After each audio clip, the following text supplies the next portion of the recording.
Todos acordados, dispostos. Vamos dar início ao nosso estudo dessa manhã, seguindo aí essa proposta aí das festas judaicas.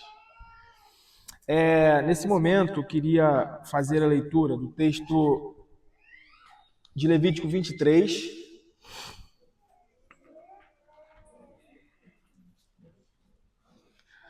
agora versos 9 a 14.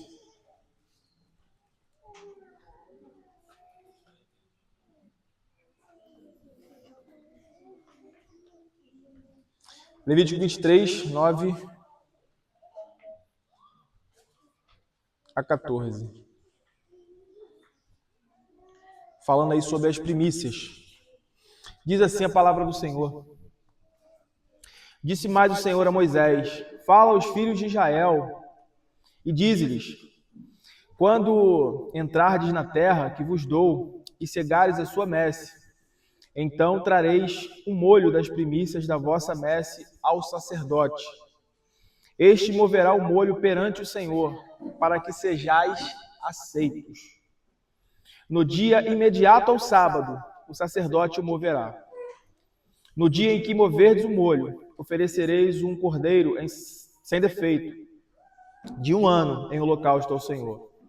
A sua oferta de manjares serão 2 dízimas de 1 efa de flor de farinha, amassada com azeite, para oferta queimada de aroma agradável ao Senhor. E a sua libação será de vinho, a 4ª parte de 1 hin. Não comereis pão, nem trigo torrado, nem espigas verdes, até ao dia em que trouxerdes a oferta ao vosso Deus. É estatuto perpétuo por vossas gerações, em todas as vossas moradas. Irmãos, como nós temos observado aí, nós temos falado, a estrutura festiva que o Senhor estabeleceu sobre o seu povo, ele carrega esse propósito tipológico da redenção. Então, seguindo essa lógica aí, seguindo essa sequência, a gente percebe que a Páscoa estabelece o fundamento da redenção por meio do sacrifício substitutivo. Os pães asmos desenvolvem a sequência ética pactual dessa redenção, ou seja, a gente tocou nesse ponto ontem também, né? A redenção, né? A Páscoa apontando para essa redenção, o sacrifício substitutivo, aquilo que o Senhor opera no coração do seu povo, e então a forma como eles devem caminhar de acordo com essa obra, ou de acordo com essa redenção. Então isso aponta ali para aquilo que a gente viu dessa ruptura com o fermento, né, com aquilo que aponta para o pecado. E as primícias, por sua vez, apresentam o resultado e a garantia escatológica dessa obra redentora, né? A vida restaurada sendo preparada para a colheita. As primícias estão apontando nessa direção aí, tá? A gente vai tentar discorrer aqui de forma bem breve. Então, só para deixar a coisa estabelecida, a festa das primícias é, por assim dizer, uma proclamação profética, entenda aí, tá? Sobre a vitória definitiva da vida sobre a morte. É isso que a gente pode considerar aqui, é isso que a gente pode observar. Então, partindo aí diretamente para a consideração, o texto estabelece que ao entrar na terra prometida, e aí você vai perceber que é algo que o povo ainda não tem, né? Não usufrui, não experimenta, mas é algo que está logo à frente dele, tá? Eles recebem essa informação de algo que vai acontecer. Então, Israel deveria trazer, nesse contexto ali, o primeiro feixe, ou como esse termo ele é empregado algumas vezes e ele tem algumas significações, mas nesse caso aqui é o Homer, né? Ele aponta para essa ideia de primeiro feixe da colheita de cevada ao sacerdote.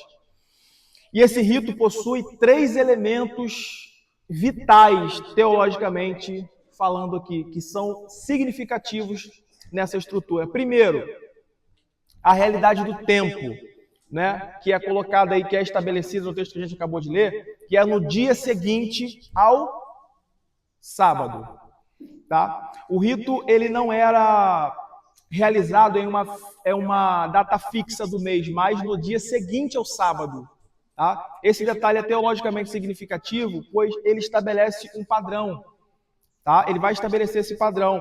A aceitação das primícias ocorre após o descanso, tá? Então, de modo representativo ou profético, isso aponta para a ressurreição de Cristo, que ocorreu no primeiro dia da semana, quando ele se tornou, de fato, as primícias dos que dormem, como a gente vai olhar aqui mais à frente, o texto de 1 Coríntios. Tá? Inaugurando, então, essa realidade da nova criação. O segundo elemento que é importante aqui é sobre esse movimento, sobre esse gesto que era executado ali pelo sacerdote. O sacerdote tomava esse feixe de cevada e o movia, né, balançava no ar diante do altar. E o que isso significava? O que isso ensinava, né? Aquele feixe funcionava como uma espécie de garantia ou uma mostra diante dessa tipologia, desse simbolismo ali que o Senhor colocou diante do seu povo. Ou seja, ao aceitar aquele único feixe, aquele feixe inicial, Deus estava validando e santificando toda a plantação que ainda estava no campo. A ideia era exatamente tirar esse primeiro sem que o resto fosse colhido ainda, né? Sem que eles pudessem comer, sem que eles pudessem usufruir daquilo. E isso fosse apresentado diante do Senhor, né? Nesse trabalho ali do sacerdote. Então, isso apontava para essa realidade, de que o Senhor aceitando, o Senhor validando aquilo, todo o resto da plantação, o restante da plantação, seria futuramente, ou estaria debaixo dessa aceitação. E o terceiro elemento é sobre essa restrição aí, né? Nenhum israelita poderia comer o pão ou o grão novo antes de apresentar o molho diante do Senhor, né? Esse molho das primícias ao Senhor. O que isso significava? O que isso apontava? Deus estava deixando claro que a colheita não era, em primeiro lugar, propriedade do agricultor, tá? Não era propriedade do agricultor, mas era dádiva do próprio Senhor, dádiva do próprio Deus. Antes, então, de desfrutar o fruto da terra, Israel deveria reconhecer publicamente, diante do Senhor, que tudo vinha de Deus e tudo dependia da sua bênção, para que o povo não se estabelecesse e não pensasse, e não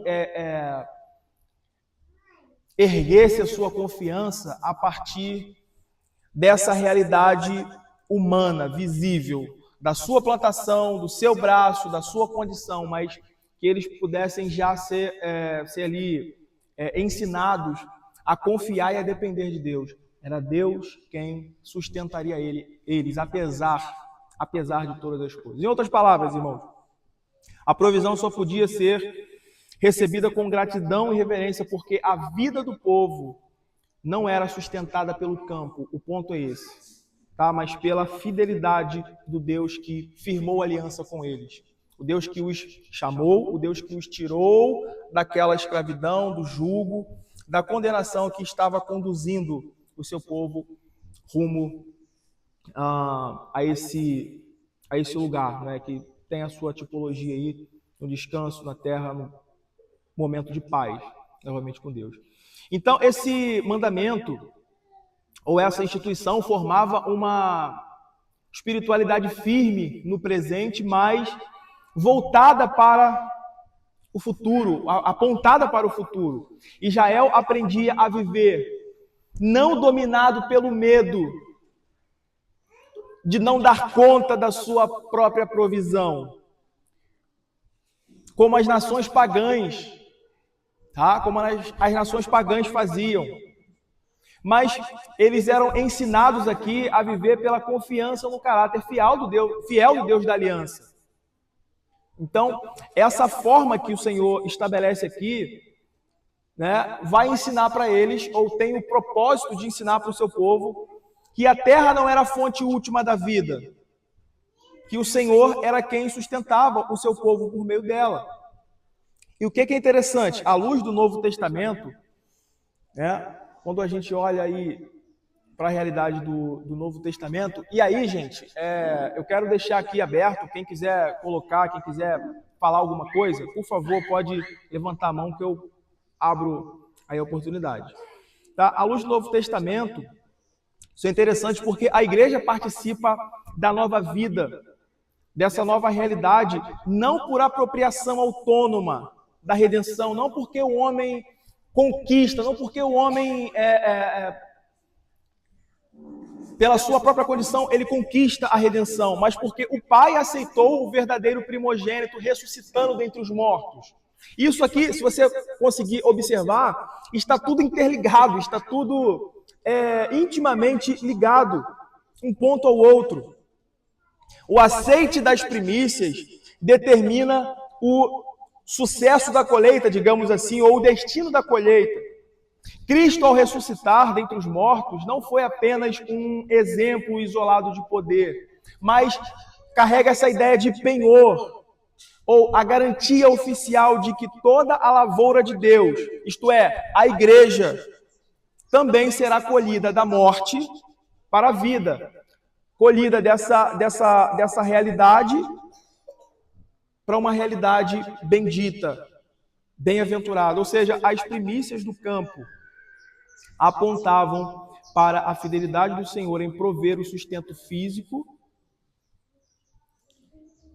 ao seu povo, mas também ele apontava para essa realidade tipológica, Cristo suprindo as necessidades espirituais e eternas do seu povo, não é? Então, apontando para um aspecto de ressurreição futura e eterna. É interessante notar como o apóstolo Paulo, ele apresenta essa perspectiva sob a luz de Cristo em 1 Coríntios. Abra a sua Bíblia aí, por favor. 1 Coríntios 15.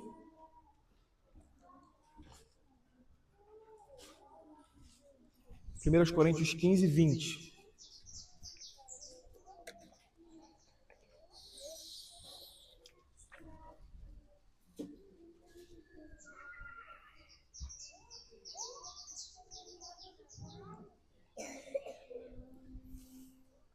Veja como o apóstolo Paulo coloca isso. Mas, de fato, Cristo ressuscitou dentre os mortos, sendo ele as primícias dos que dormem. Paulo não usa a palavra primícia aqui como uma metáfora poética, tá? Mas como uma definição teológica bem precisa, definindo aqui a questão. Ou seja, assim como o feixe de cevada era colhido e erguido da terra aos céus, né, no ar ali, Cristo foi colhido da terra na morte e erguido em ressurreição.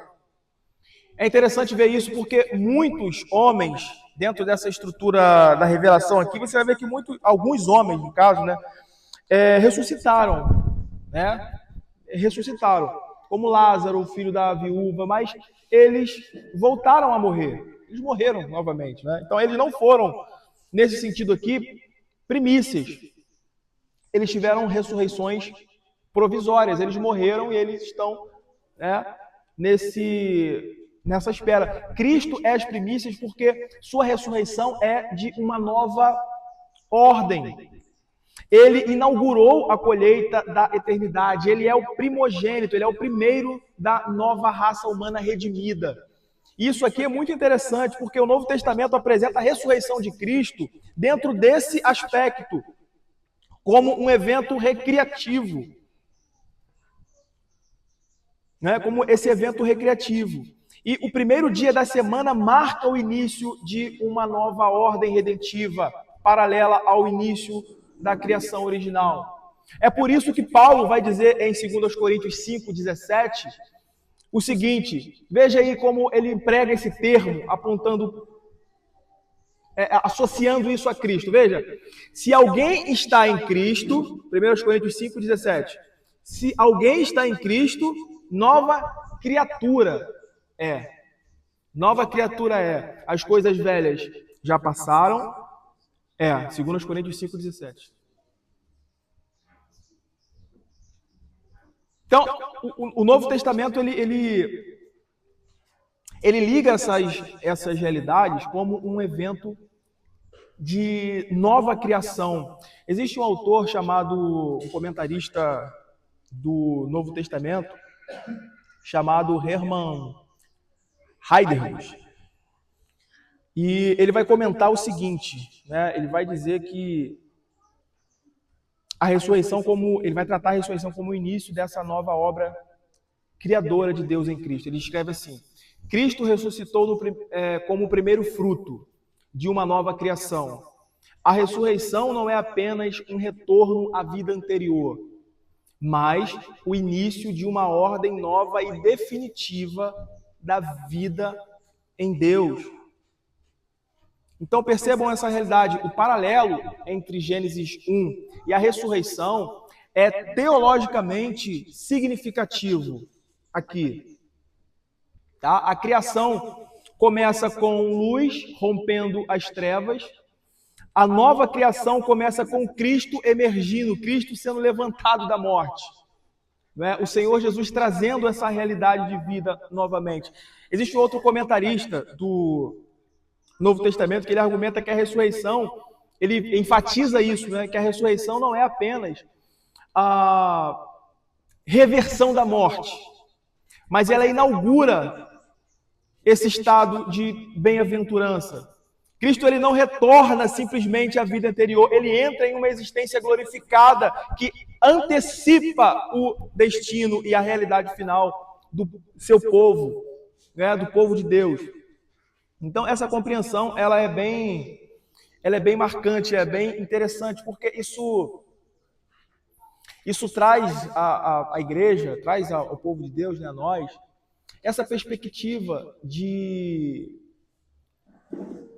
que fomos salvos, né, de que fomos libertos dessa escravidão em que vivíamos e que o Senhor Jesus, na sua morte e ressurreição, ele inaugura esse estado que no Novo Testamento, lá em Colossenses 1:18, é chamado de, ele vai colocar assim, ó, o primogênito dentre os mortos.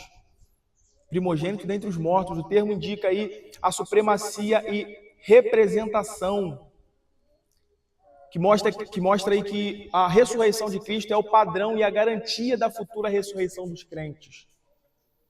Não é? Então, assim, o mundo, gente, o mundo vive, aquelas pessoas que não têm a sua base, o seu fundamento, a sua fé alicerçada em Cristo Jesus, eles têm uma vida que, embora eles busquem felicidade, eles busquem nesse mundo alegria, satisfação, construam impérios, reinos, isso fica pueril. Isso no final das contas, é uma busca meramente pelas questões que não têm um fundamento duradouro. Eles não têm uma garantia e uma esperança que transcendem essa realidade nossa aqui, hoje e agora. Entende? Nós, o povo de Deus, além de termos essas promessas aqui, nós temos esse penhor, nós temos essa garantia de que aquele que é o nosso Redentor, o nosso mediador, que nos livrou da nossa condenação, que tem nos livrado do poder do pecado, nos santificando, ele inaugurou aquele estado no qual nós estaremos estamos garantidos de que teremos, ou de que seremos ressuscitados juntamente com ele, como ele foi.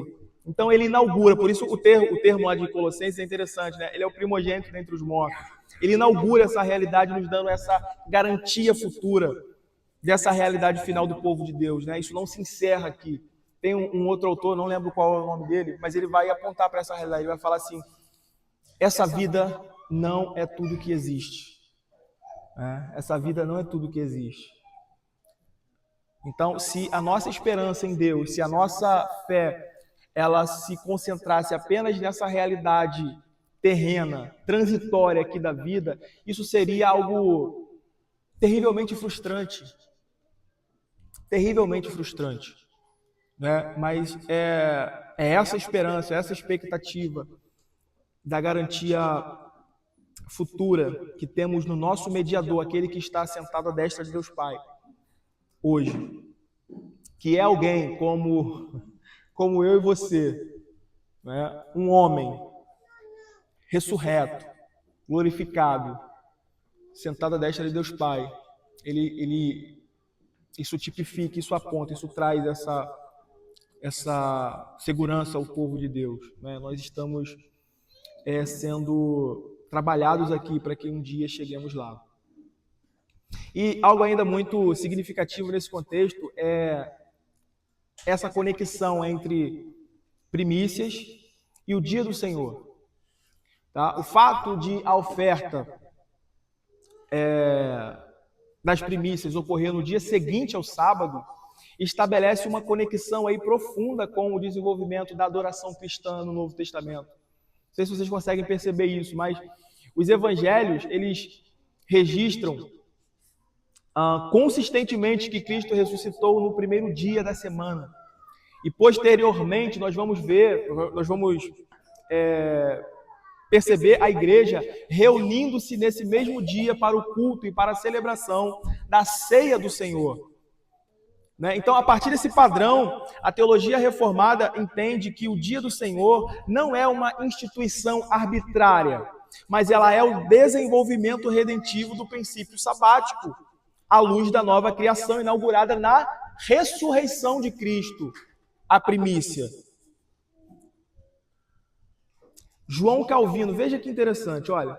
João Calvino afirma que o propósito do descanso semanal permanece, mas sua forma é ajustada à realidade da redenção consumada em Cristo.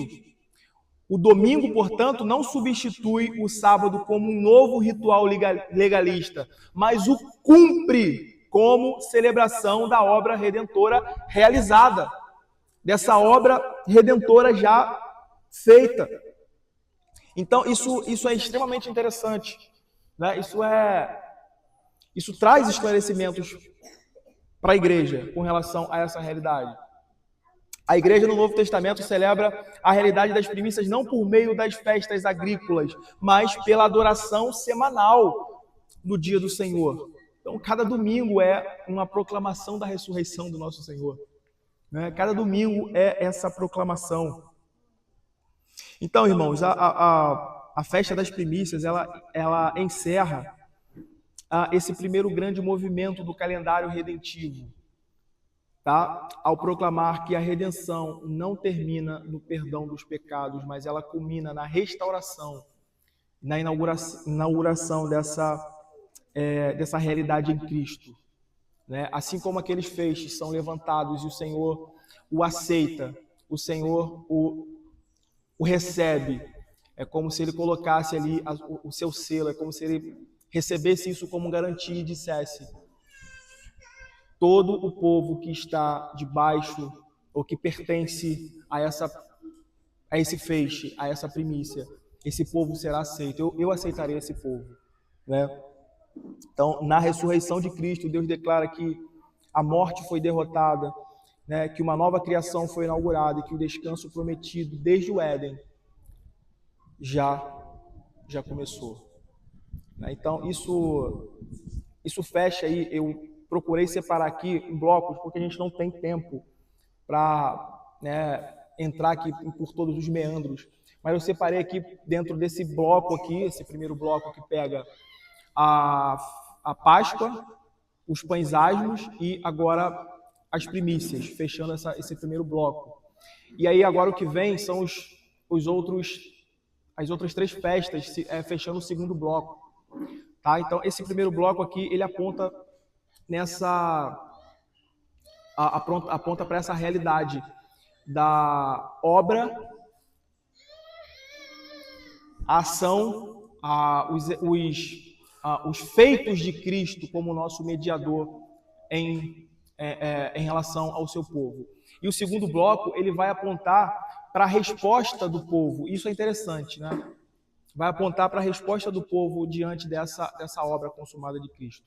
Então, quando você vê o Senhor Jesus Cristo caminhando no Novo Testamento já sendo apresentado como a substância daquilo que o Antigo Testamento colocava como sombras, nós vamos perceber isso. Nunca é apenas a ideia de a abstração disso, mas sempre essas festas vai conduzir o povo de Deus a olhar para si, a olhar para a sua vida e enxergá-los a partir dessa obra consumada. A partir dessa obra consumada. Tá? Então, é como se fosse assim, o povo visse isso, o povo enxergasse isso, e então eles olhassem para eles olhassem para dentro de si e falassem, tá, e agora?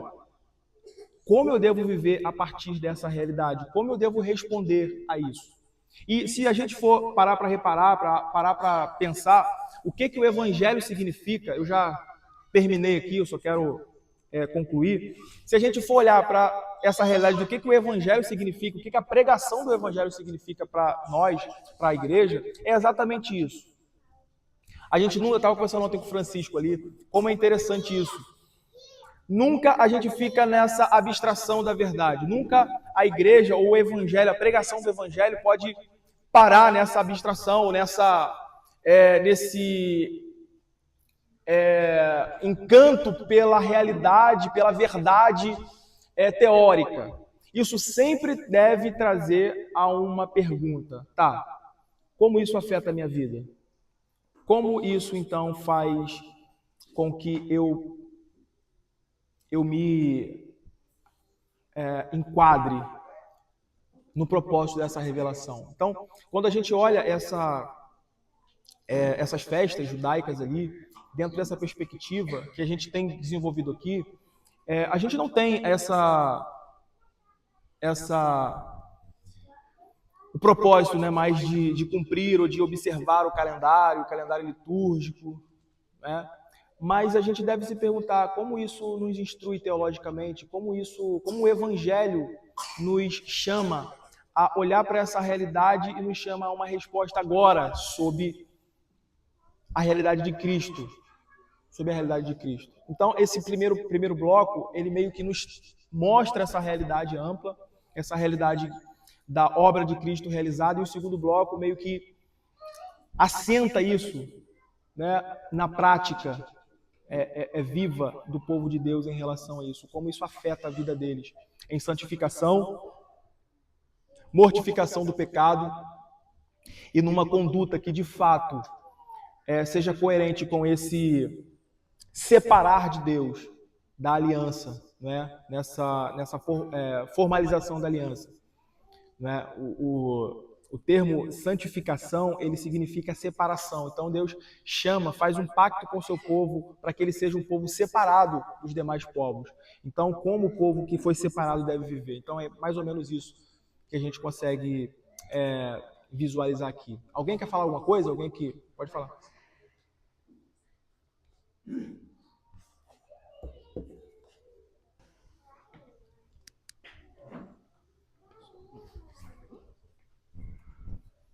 Só fazer uma observação para complementar uma coisa que você falou.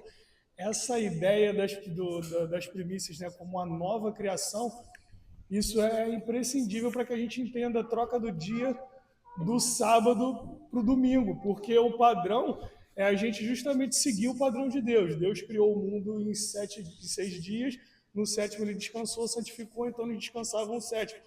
Cristo, na obra de recriação, Hebreus vai falar lá que Cristo também descansou das suas obras, assim como Deus dele, como quando ele ressurge dos mortos. Então, a gente segue o mesmo padrão. Na criação, teve o descanso no 7º dia, e essa recriação, o descanso é no 1º. Então, essa ideia de Cristo como o segundo Adão, que a terra está sendo recriada, a gente não só segue o exemplo dos apóstolos de todo domingo eles se reunirem, mas ela dá o fundamento teológico dessa mudança de dia, porque Deus recriou o mundo e ele estabeleceu um novo dia de descanso, porque ele descansou nesse dia. Isso é interessante. Eu estava ali atrás, foi com o Pierre, né, que eu estava conversando sobre, apontando mais ou menos o que a gente ia falar.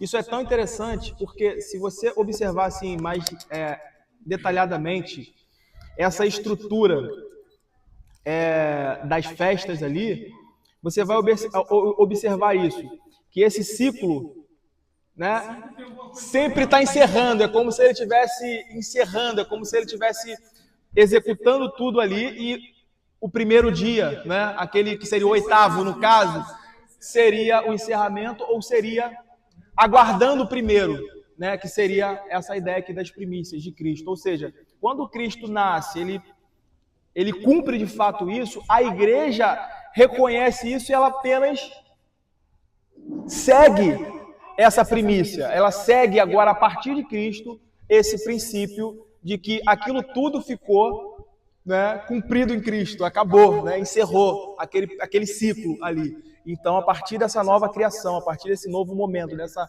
ressurreição de Cristo, a igreja celebra, a igreja festeja, a igreja se deleita nessa obra, né, permanente de Cristo.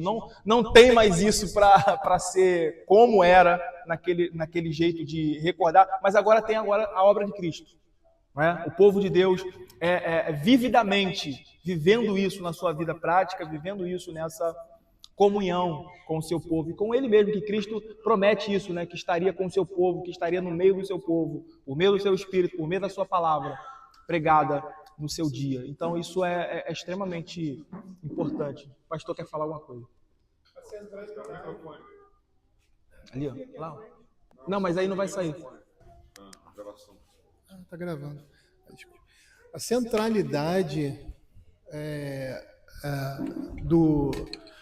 da vida religiosa judaica, ou seja, a centralidade da vida religiosa cristã judaica, ela se concentra no dia do Senhor. Por isso que é tão importante reconhecer esse dia. Se vocês pegarem o livro de Levíticos ali, o que ele está seguindo, você vai perceber que todas essas festas elas vão apontar para esse dia.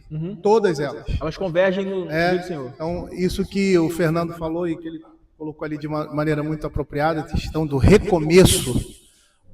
Então, você vê isso em todas as festividades, eles apontando para o sábado, mas sempre o dia seguinte ao sábado também fazendo parte, como apontando para esse futuro. Em todas as festas judaicas você percebe isso. Por quê? Por que ele aponta para o primeiro dia? Porque é a questão do recomeço, é a ressurreição. É no momento em que o Senhor ressurge, é o dia do Senhor, por isso. Então, assim, tudo gira em torno do culto, e esse culto gira em torno da ressurreição.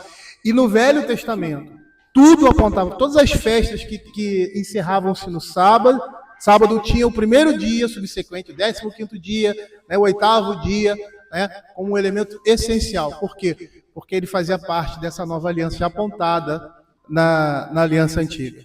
Até a circuncisão. A circuncisão é no 8º dia. E por que é no 8º dia? Porque só nesse dia a criança tem um fluxo de sangue diferente, onde se você cortar o prepúcio daquela criança, ela não vai sangrar e morrer de uma hemorragia, alguma coisa assim. É muito interessante isso. Então é nesse 8º dia. E por que é o 8º dia? Porque aponta também para o dia do Senhor. Por isso é extremamente importante. Didático, né? Isso a questão do dia do Senhor, porque o dia do Senhor é uma expectativa que aponta para o último dia. Então, quando nós cultuamos, no domingo, na expectativa da obra completa de Cristo, nós aguardamos, como diz Hebreus, um novo descanso. Esse novo descanso se refere a esse dia do Senhor. Por isso essa centralidade do dia do Senhor, por isso a importância do dia do Senhor, porque é um dia reservado para a sua adoração, por aquilo que Ele fez na nossa vida, né? Como Criador sobre todas as coisas, e como o Fernando falou ali, ele como Criador, ele tem o direito da nossa adoração e do nosso serviço, né? E também como Senhor da nossa salvação, né? Como Deuteronômio capítulo 5 vai mostrar. Então esse dia do Senhor que nós nos reunimos, que nós damos tanta importância, ele aponta para a centralidade da nossa fé, que é Cristo Jesus na vida e na salvação do seu povo. Por isso que ele é muito importante. No Velho Testamento, a igreja foi conduzida ao exílio, e um dos motivos desse exílio foi que o povo se desviou dessa ordenança tão básica e tão central na vida do povo de Deus, que é o dia do Senhor.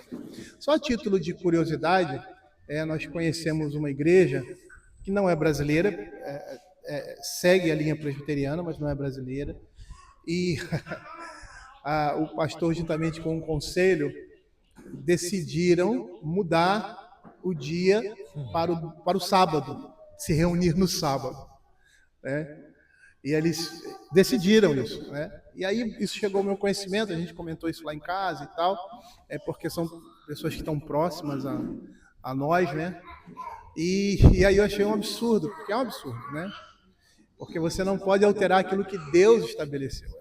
É mandamento de Deus. Você fazer isso é você estar caminhando a passos largos para uma seita.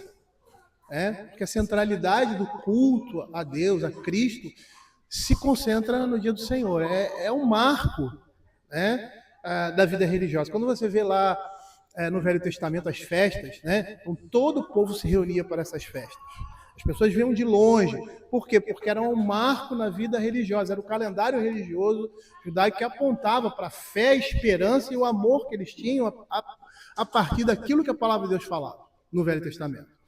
Todas essas festas elas se concentram num dia só. Na nova dispensação, eu não gosto muito de usar essa expressão, porque ela é usada de forma assim distorcida, mas é essa a expressão. A nova dispensação, ou seja, a plenitude dos tempos, que vem após de Cristo, na sua morte, na sua ressurreição. Nessa nova dispensação, nós temos um calendário religioso também.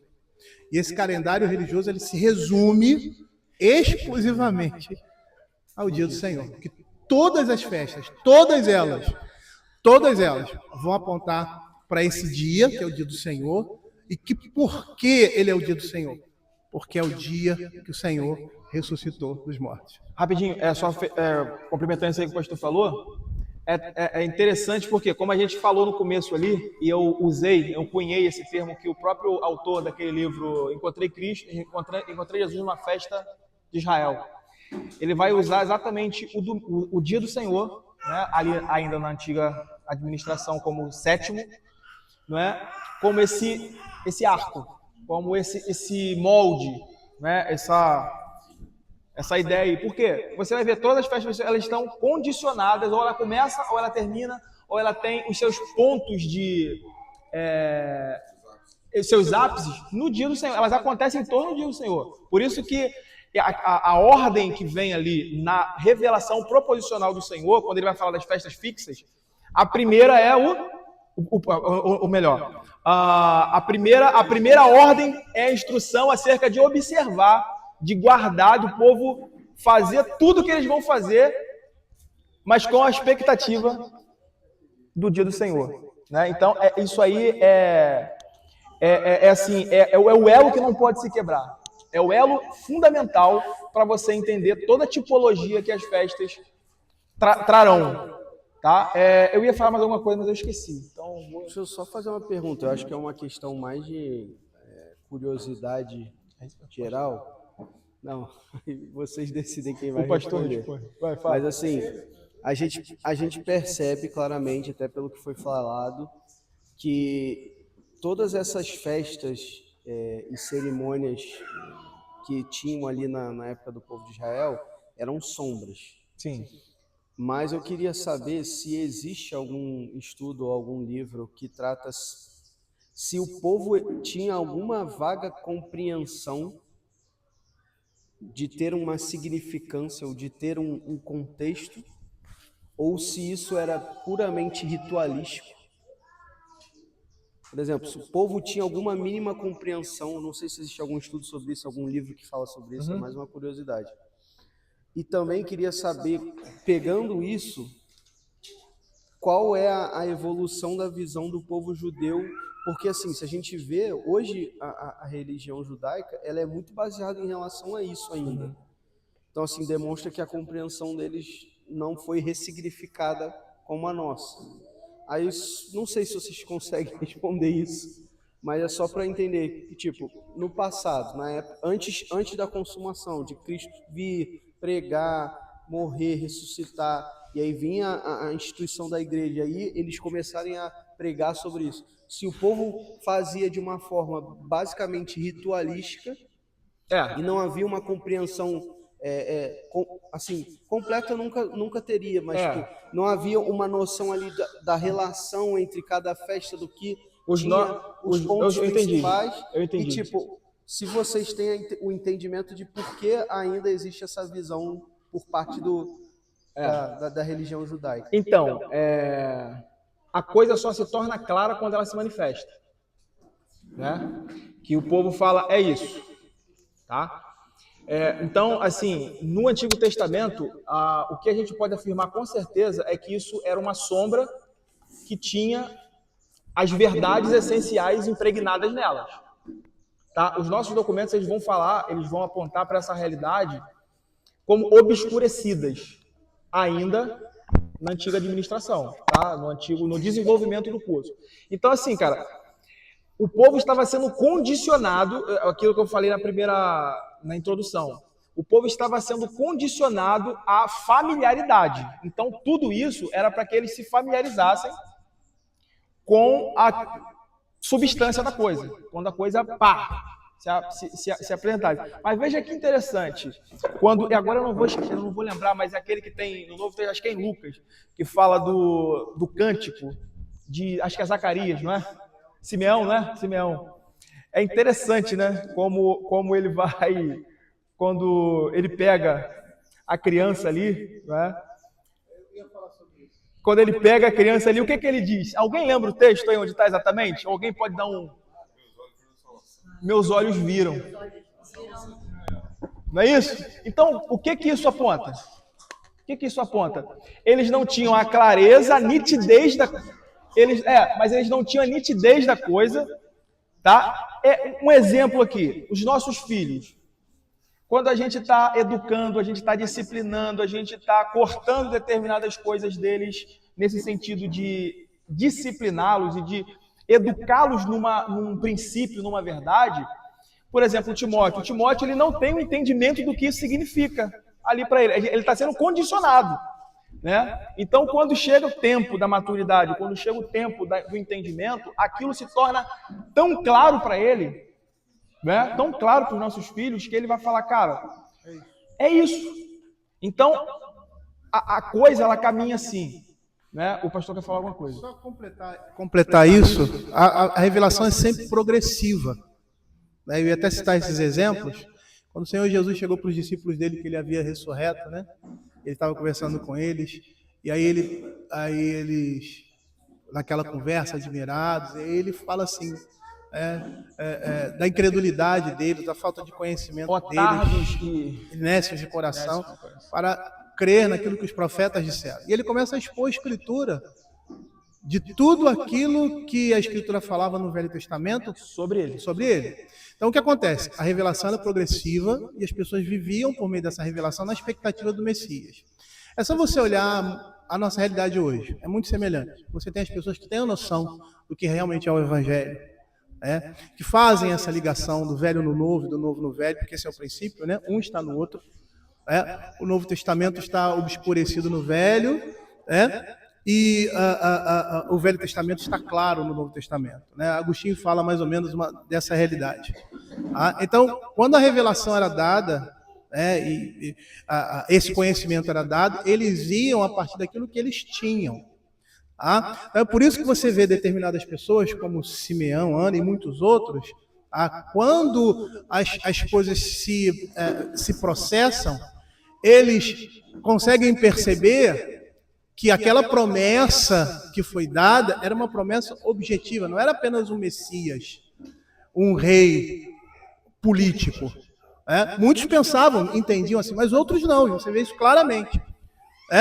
Então, assim, havia essa questão do mistério, algumas coisas e mistério é algo que foi revelado, que antigamente você não conhecia plenamente, começa a conhecer. Então, há essa progressividade no Evangelho, na revelação, e no momento que ela se manifesta, aqueles que estavam atentos, né, aqueles que eram iluminados, como nós somos pelo Espírito Santo de Deus, né, eles conseguiam perceber e formular na sua cabeça essas realidades que são extremamente evidentes no Novo Testamento para nós.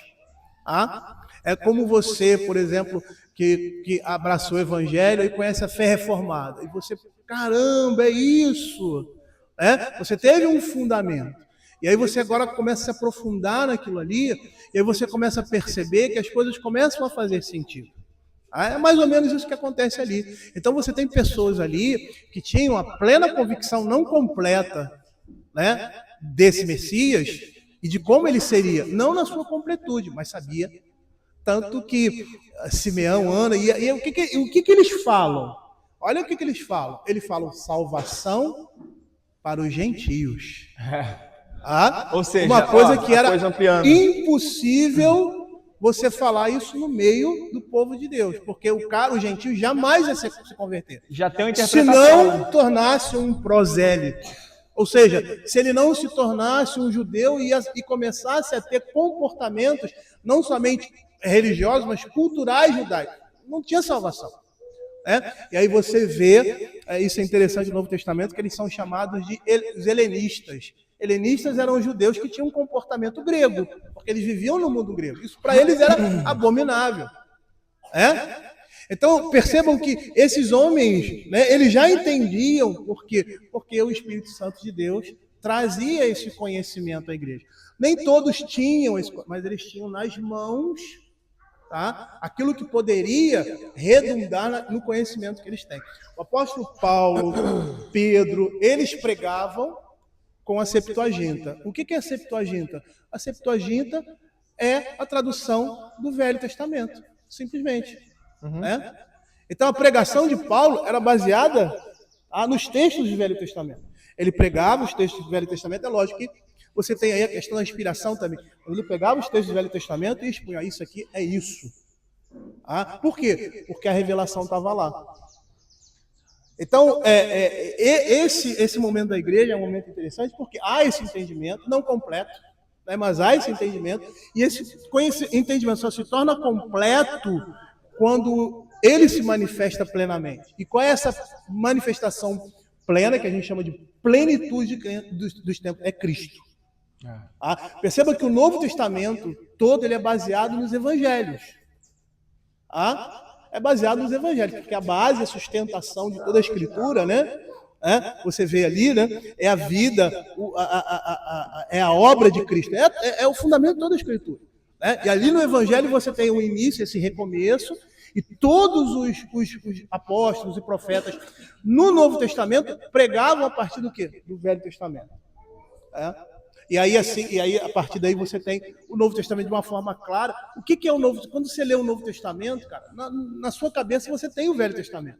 Muitas coisas que nós processamos aqui, elas são muito... Às vezes a gente vê na Escritura, a gente acha meio banal. Porque, poxa, como é que eles não entendiam? Porque para nós está muito fácil, porque a gente tem toda a revelação. Mas eles estavam caminhando. E no momento que eles caminhavam, no momento em que as coisas se revelavam, as pessoas tinham a noção de é isso que a Escritura está dizendo. Tanto que João Batista ele teve dúvida a respeito de Jesus. É você ou havemos de esperar outro? E o texto... Engraçado que ele primeiro fala, né? Ele é o Filho de Deus. Isso. Depois ele teve... humano, né? É um ser humano. E por que ele fala isso? Porque a pregação dele era uma pregação, assim, de final dos tempos. né, de plenitude. E Cristo, ele estabelece esse final dos tempos. É o início do fim. Tá? E aí, o que o Senhor Jesus responde? Responde com o Velho Testamento, com o texto de Isaías. E aí, João Batista, tá, é isso mesmo. Ele é o Messias. Só que na cabeça de João Batista, tudo ia acontecer naquele momento. Ele tem muito imediatista. Mas agora, rapidinho, respondendo a última parte da sua questão, João, daqueles que hoje lá não pescam, não captam isso e ainda segue de uma forma como se isso não fosse suficiente, aquele todo tipologia, né? O ponto de, eu até escrevi aqui para não esquecer que eu sou desses, né? O ponto de algumas pessoas não reconhecerem isso hoje é uma falha na compreensão, é um pecado deles, não é uma falha na revelação progressiva de Deus, é um pecado deles em não enxergar.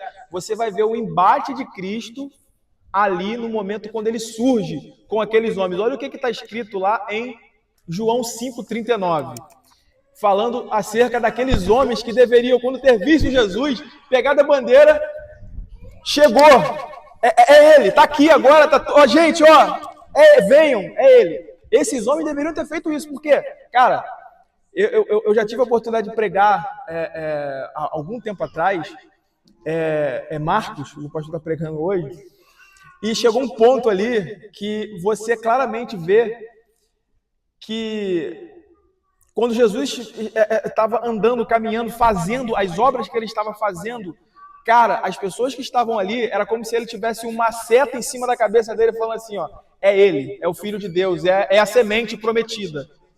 É evidência clara. Então você vai ver a indignação do Senhor e o tratamento áspero do Senhor acerca disso. Ele vai falar assim, examinais as Escrituras porque julgais ter nelas a vida eterna. Aí Jesus vai falar, vocês estão certos. Ele vai falar, e são elas mesmas que testificam de mim. Agora veja o verso 40. Contudo, não quereis vir a mim para terdes vida. Não quereis. Então, o problema ali dessa galera, dessa turma que está lá e vive numa outra expectativa, é essa falha, é esse pecado que será julgado, que será tratado com o devido rigor, né? Porque eles pisam isso, eles pisam essa revelação, porque assim, cara, assim, tem toda a revelação falada do Senhor, escriturada, e tem toda a revelação, que também é um tipo de revelação tipológica. Então, todas essas coisas vão somar, né? Porque o próprio texto vai falar, quanto mais luz é dada, maior rigor terá no juízo. Ai de ti, Corazim, ai de ti, Betsaida, não é isso? Porque se em ti fosse pregado que aquilo que se pregou... Entende? Então, o problema ali não é uma falha ou alguma coisa que não foi tão bem tipificada no sistema cerimonial litúrgico do povo de Deus, que faz com que eles vivam como vivem hoje. Mas é uma falha humana mesmo, um pecado, a dureza, não quereis, representa isso. Tá bom, gente? Alguém quer falar mais alguma coisa? Só um pequeno adendo nessa questão que você falou, como eles deveriam ver aquilo naquela época que foi dado a eles, antes de Cristo. Isso com certeza não deveria ser visto como um mero ritual, até porque, como foi falado, tudo voltava para o dia do Senhor, então aquilo eram atos de culto. E a gente vê no Antigo Testamento o tempo todo, por exemplo, Isaías 1, quem requereu de vocês só o pisardes? Eles podiam não entender Cristo, não ter uma visão completa, mas eles tinham que ver aquilo como uma visão devocional. Eles estavam prestando um culto a Deus, agradecendo pelo início, reconhecendo que a provisão vinha de Deus, que a salvação vinha de Deus. Então a postura, Moisés também vai falar, circuncidai o vosso coração e não somente Exatamente. a vossa carne. Então, assim, até Cristo, por mais que eles não compreendessem o que verdadeiramente estava por trás, mas a postura era uma postura de culto. Eles deveriam prestar o culto a Deus de coração. Jamais poderia ser visto como minimamente aceito. Vamos fazer isso aqui mecânico e tá tudo bem. Eram atos formais de culto que deviam ser feitos com a devoção de coração. Isso aí. Eu só quero fechar, porque isso é muito interessante, porque quando Deus faz as coisas, Ele faz de forma tudo converge para um propósito. Então, nada no mundo que existe, às vezes pode ser, para nós pode parecer, mas é aleatório. Tudo está, o mundo todo aponta para Deus. Tanto que você tem ali a revelação natural, né? O Salmo 19, né? Os céus proclamam, né? E a gente, o ímpio, ele não consegue perceber isso, né? Mas isso, ele não consegue perceber isso por causa da sua própria incredulidade. Não vou entrar nesse tema aqui, mas olha que é interessante. O povo de Israel, como você citou, até hoje eles estão em falta com a sua própria religião. Porque quando o Senhor Jesus morreu, o véu se rasgou. O véu se rasgou, o véu rasgado significa assim, não vai haver mais sacrifício. Já houve o sacrifício. Eu não sei dessa linha temporal, porque não está na minha cabeça corretamente, mas eu sei que no ano 70 houve a destruição do templo. Então, provavelmente, entre a morte do Senhor Jesus, rasgar-se o véu, e o ano 70, eles continuaram a sacrificar no templo. Dentro da estrutura judaica, o sacrifício, já lá no Velho Testamento, quando não tinha o templo ainda, né, mas, vamos dizer assim, simbolicamente, havia um lugar específico onde eles deveriam oferecer holocaustos. Era só ali. Né? E que lugar era esse? Que lugar se tornou esse? O templo, que é a manifestação de Deus no meio do seu povo. Eles não poderiam fazer... Se você fizesse um sacrifício fora do templo, né, você era morto. Então o que acontece? Destruiu-se o templo. Até hoje, os judeus que não creem no Messias, eles esperam a reconstrução do templo. Para quê? Para voltar aos sacrifícios. Mas esses sacrifícios não vão voltar, porque Cristo é o final deles. Então, dentro da estrutura judaica do Velho Testamento, eles precisam reconstruir o templo no lugar em que ele se encontra, para que os sacrifícios retornem, possam ser feitos sacrifícios e ofertas que são extremamente, são especificamente executadas pelos sacerdotes no templo. Quem acompanha a história aí, eu não quero me prolongar muito, né? Tá quente, mas quem acompanha a história aí, e sabe, existia um tipo de boi ou novilho que eles chamam, que era específico para alguns sacrifícios específicos, que era a novilha vermelha. Para vocês verem como eles são tão ligados a essa lei, eles estão trazendo essa novilha vermelha de volta para se preparar para voltar, né, a imolarem no templo. Né? Então percebam aí. Por que eu estou falando isso? Porque as coisas que Deus faz, ela é perfeita. Ela é perfeita. E as coisas também que a natureza, as coisas que giram ao redor dela, todas estão voltadas para a salvação em Cristo Jesus, para a história da redenção, que a gente chama de história da humanidade. E tudo vai convergir para isso, para os propósitos de Deus que estão aqui, na palavra dele. Então, fala-se de uma nova reconstrução do templo, né? A gente vê aí o pessoal dispensacionalista. Eles têm um anseio bem grande por isso. Justamente. Né? Que Israel vai voltar e aquela coisa toda. Eu não sei, até porque sem isso a religião deles não existe. É incompleta. Está incompleta.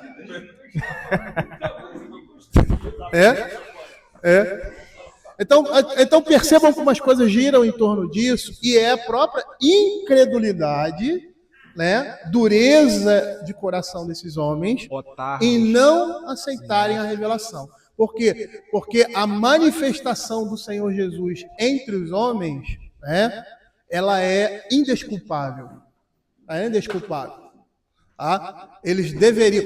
Existiam aqueles que reconheciam, mas não se dobravam, né? Como Nicodemos, e outros ali que reconheciam ele como Senhor, os próprios fariseus, que foram testemunhas oculares da ressurreição deles, porque eles viram a ressurreição por meio de quem? Dos olhos de quem? Dos soldados. E o que eles fizeram? Então, assim, para você perceber que essas coisas elas estão intrinsecamente ligadas e que não existe desculpa para aqueles irmãos que no Velho Testamento também esperavam tinham essa expectativa. É lógico que eles não tinham essa noção que nós temos hoje, porque a revelação estava sendo trazida, mas a Escritura mostra claramente que muitos do Velho Testamento, e pela própria Escritura, entendiam, como Abraão entendeu, tá? Que haveria de vir o Messias. Né? Porque ele disse, nesse mesmo contexto aí de João, ele fala assim, Abraão viu os meus dias e se alegrou. É isso. Ele viu a promessa lá de Cristo. E não era uma promessa física, né? Era espiritual, né? Da salvação do seu povo, né? Do pecado. É isso aí, Vitor. Eu encerro, eu vou fazer uma oração, mas antes de fazer a oração, eu encerro com algo muito sugestivo sobre isso, que está no próprio texto, que por isso que é sugestivo, o texto dos Hebreus. Como é que começa o livro? A carta aos Hebreus.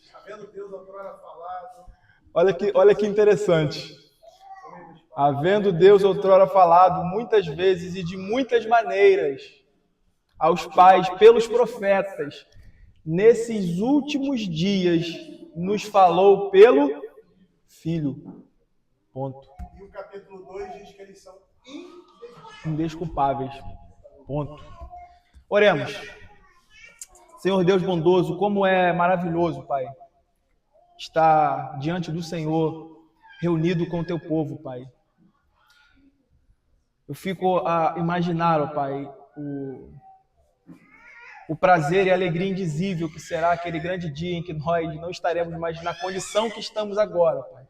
Ainda no corpo de pecado, ainda manchados, ó Pai, pelo pecado, contemplando e admirando, Deus, a grande beleza do Senhor, do nosso Redentor, na comunhão dos teus filhos, ó Pai. Algo que será, ó Pai, eterno, infindável. Se nesse momento, se nesse tempo, nessa casa de pecado que temos, ó Pai, isso já é magnífico, o nosso coração se regozija, Pai, muito mais, ó Deus, será naquele grande dia. Fortalece, Pai, a fé do teu povo, fortalece, Deus, o coração, a vida diária do teu povo nessa expectativa. Obrigado, Senhor, porque essa revelação não fomos nós que descobrimos, mas foi uma graça revelada a nós, Senhor. Obrigado por isso. Que o Senhor continue fortalecendo a tua igreja, Pai. Em nome de Cristo Jesus. Amém.